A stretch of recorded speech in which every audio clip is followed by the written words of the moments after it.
أعوذ بالله السميع العليم من الشيطان الرجيم من نفخه وهمزه ونفثه بسم الله الرحمن الرحيم اللهم صل وسلم وبارك وأنعم على سيدنا ومولانا وحبيبنا محمد صلى الله عليه وسلم وعلى آله وأصحابه أجمعين.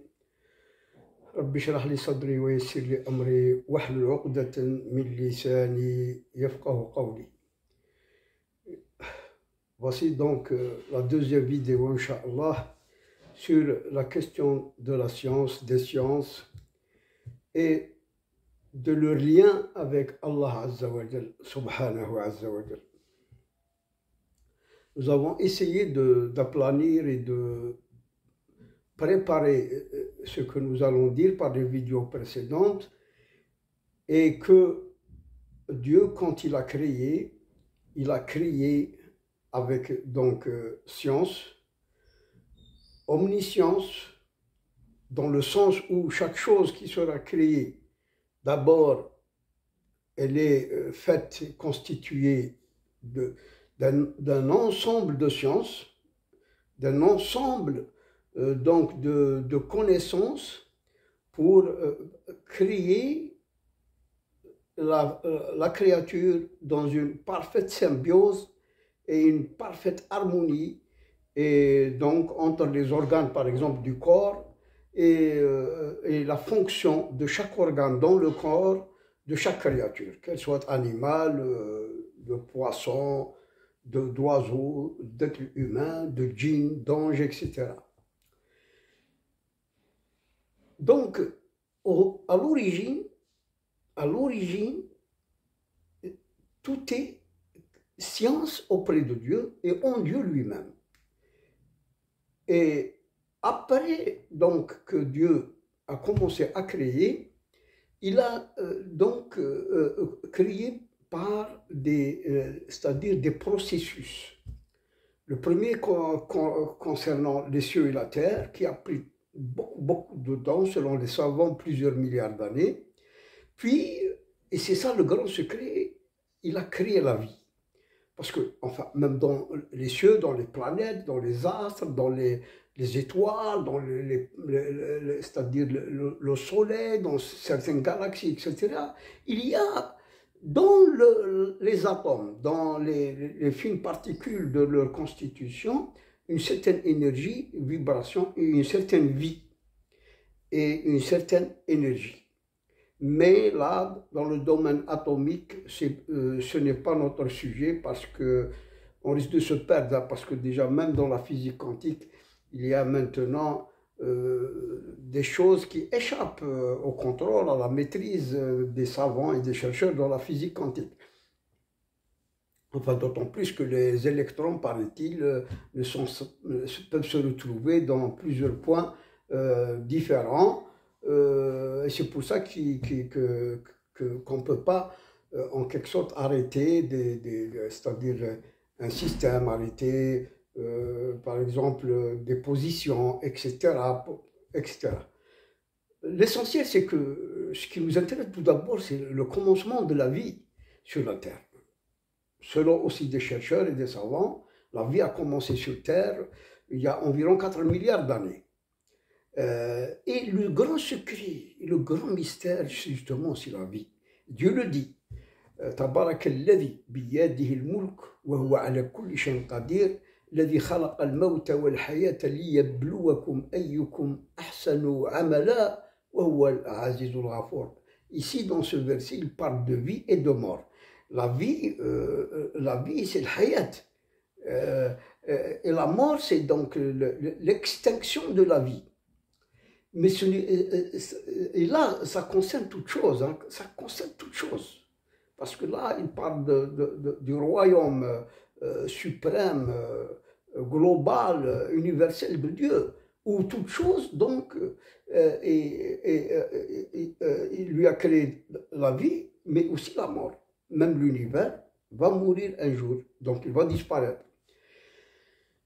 Si on parle du principe maintenant que toute chose qui est créée, elle est créée par Allah Azza wa Jal, et qui a été créée après avoir été dans les sciences de Dieu, et elle a été créée par les sciences divines, par la connaissance divine, dans sa constitution, dans sa forme, dans son image, etc. etc.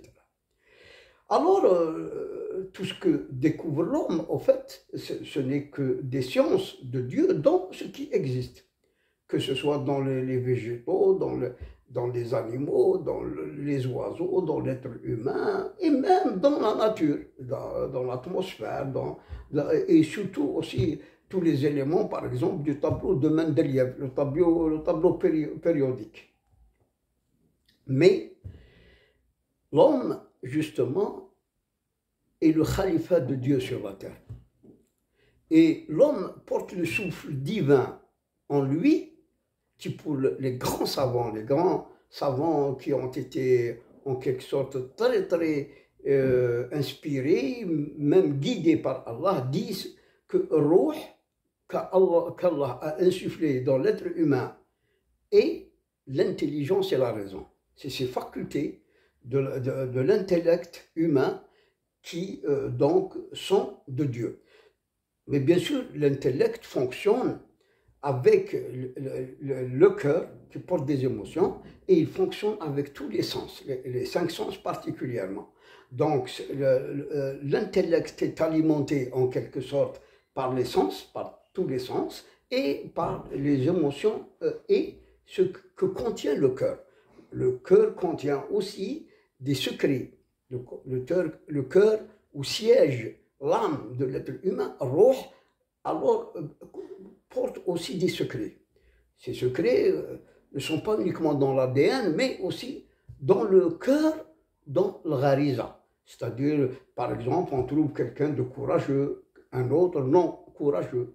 Il y a aussi quelqu'un qui est perspicace, l'autre ne cherche pas trop à comprendre. L'un est par exemple ambitieux, l'autre il ne l'est pas. L'un est nerveux, l'autre il est amorphe, etc. Donc, et là ça concerne plus le cœur.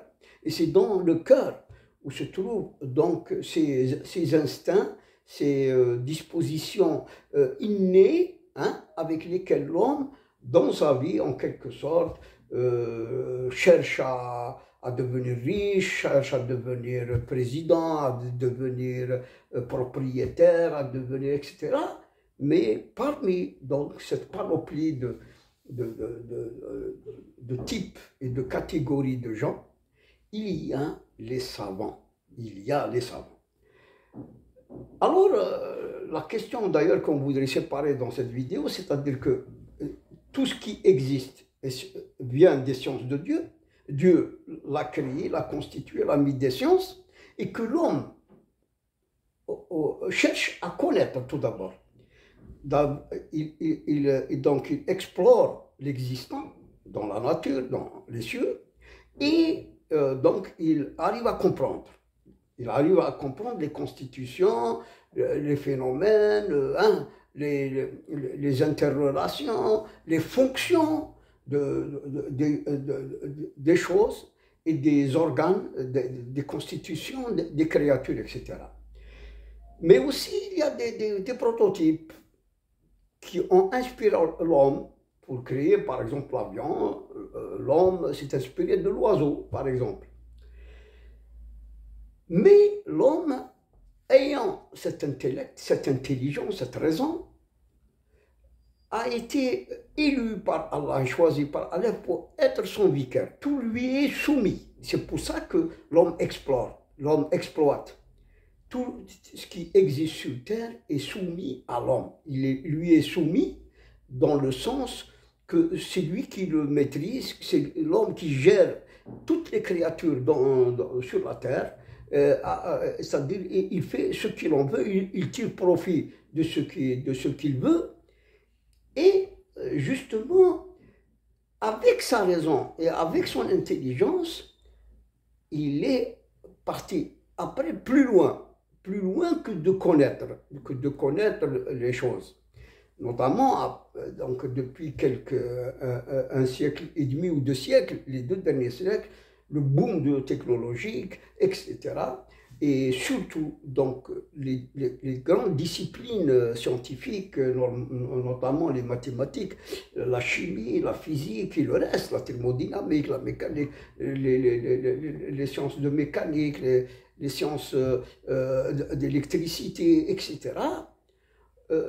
Ces sciences-là, justement, et ces formules, ces théorèmes, hein, toutes ces vérités scientifiques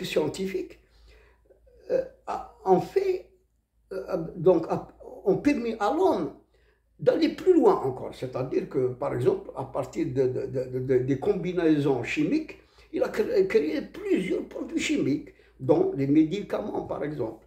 Dans la mécanique, il a vraiment développé une myriade de technologies, de machines, d'outils, d'appareils, etc. Des mathématiques aussi, il a pu donc créer des choses, maîtriser aussi donc des choses pour permettre à ces engins, aux fusées, etc., aux avions de voler, etc. Donc l'homme, non seulement a exploré, exploité ce qui est existant et qui comporte des sciences divines, mais il s'est inspiré aussi de ces créations divines pour, donc, avec sa raison et son intelligence, créer aussi des choses. Et donc, nous voyons un peu toute cette c'est-à-dire diversification technologique extraordinaire et qui ne cesse de se développer et de se perfectionner, notamment de nos jours, l'ordinateur, nous avons le téléphone portable, nous avons télévision plasma, etc., etc. Dans le domaine aussi de la médecine, nous avons des scanners, nous avons aussi des appareils sophistiqués qui permettent d'aller vraiment en profondeur des choses, de les connaître, etc. Ce que je veux dire aujourd'hui, c'est que les gens croient que l'homme, donc ce qu'il a créé, c'est lui-même qui l'a créé. C'est-à-dire toute machine, tout engin, tout appareil, etc. La majorité des gens croient que c'est l'homme, les savants humains. Eh bien, croyez-moi qu'il y a un verset dans le Coran qui dit pratiquement le contraire, et il y a un hadith de notre prophète qui dit aussi le contraire. C'est-à-dire que finalement, si l'homme appartient à Dieu, si l'homme a été créé par Dieu, il a mis en lui cette intelligence. D'ailleurs, à partir de là, nous déduisons que l'intelligence appartient à Allah Azza wa Jal. Si nous savons aussi que Allah connaît les intentions, connaît le contenu des cœurs, connaît aussi ce que voudrait faire, c'est-à-dire l'être humain. Et Dieu est derrière la nasiya, derrière donc le centre de décision de l'être humain. Et il le guide par sa nasiya. Partant de là, c'est-à-dire que, je voudrais dire que les idées, par exemple, chez un chercheur, chez un savant, quand elles viennent, d'où viennent-elles? Justement, puisque Ruh lui appartient, puisque l'intelligence, c'est lui qui donc insuffle et inspire les idées dans l'intelligence humaine ou dans le cœur humain. Alors, au fond des choses, c'est que l'être humain ne devient qu'un instrument de Dieu qui, avec lui, il voudrait donc faire découvrir tout d'abord dans ce qui existe, donc les secrets de ce qui existe, scientifique, les secrets scientifiques. Mais aussi, il lui inspire des idées pour donc créer des technologies, des machines, des appareils, etc. Alors, derrière la création, au fond, se trouve Dieu. Mais ce n'est pas tous les hommes. Nous voyons que les savants ne sont pas aussi nombreux que le nombre d'êtres humains sur la Terre. Ils sont donc vraiment très peu par rapport, par exemple, à 8 milliards actuellement d'êtres humains. Nous ne trouvons que quelques milliers de grands savants. Hein. Alors, au fond des choses, c'est que la vérité, c'est que c'est Allah qui crée. Même les actions, même ce que fabrique l'être humain. D'abord, il y a le verset qui se trouve sur sourate Safat, يقول الله عز وجل بعد أعوذ بالله السميع العليم من الشيطان الرجيم والله خلقكم وما تعملون. Dieu vous a créé et ce que vous fabriquez. C'est-à-dire que ce que fabrique l'homme est une création de Dieu. C'est vrai que Allah a choisi cet homme pour ce savant, ou un groupe de savants, pour créer telle ou telle machine ou appareil ou technologie, etc. Mais ce qu'il y a de plus encore, qui confirme ceci, c'est un hadith de notre prophète Mohammed sallallahu alayhi wa sallam qui a dit, et selon Abu Huraira, قال رسول الله صلى الله عليه وسلم الله خالق كل صانع وصنعته. Et dans une autre version du hadith, إن الله صنع كل صانع وصنعته فهو الخالق وهو الصانع فهو الخالق وهو الصانع. Là, c'est-à-dire que tout donc inventeur, tout créateur de choses, hein, c'est-à-dire utiles, technologiques dans la vie, c'est Allah qui les a créés, par lui. Donc il devient un instrument de Dieu, et nous savons aussi que les savants auprès de Dieu ont été connus par Allah Azza wa Jal. Ils ont été tous dans l'Awh al-Mahfouz, et il les fait apparaître donc dans les siècles qui leur conviendraient, parce que toute science ou toute fabrication par l'être humain, toute technologie doit être liée à son environnement technologique, ou encore à ses en quelque sorte éléments qui, par exemple, doivent être réunies et existantes pour qu'elles puissent exister elles aussi. Je ne sais pas, par exemple, sans électricité, sans ces moteurs asynchrones, la technologie, les usines qui fonctionnent avec ces moteurs asynchrones n'auraient pas existé. Mais quand l'électricité, le courant alternatif a été découvert, alors les moteurs asynchrones ont été créés et les technologies ont existé par donc, la création des moteurs asynchrones, par exemple. Mais toute technologie qui vient, elle doit avoir tout d'abord tout un arsenal de petites technologies qui l'ont précédé, qui permettront en quelque sorte sa finalisation, et même, c'est-à-dire sa perfection, afin qu'elle puisse exister donc dans le monde de la technologie, par exemple. Voilà, c'est surtout ce que je voulais dire, que l'être humain, au fond, ne fait tout d'abord que découvrir les sciences de Dieu qu'il y a dans la nature et dans les créatures, mais aussi tout ce qu'il découvre par donc ses méditations, ses recherches, ses réflexions, c'est aussi par Allah qu'il les découvre, et c'est des idées insufflées par Allah Azza wa Jal, parce que Allah, donc c'est lui le créateur du fabricant, de l'inventeur, c'est lui le créateur de la création du fabricant et des actions du fabricant. والله خلقكم وما تعملون وكما قال الرسول سيدنا محمد صلى الله عليه وسلم الله خالق كل صانع وصنعته. Voilà, je vous dis donc, Inch'Allah, à la prochaine vidéo. Wassalamu alaikum wa rahmatullahi ta'ala wa barakatuh.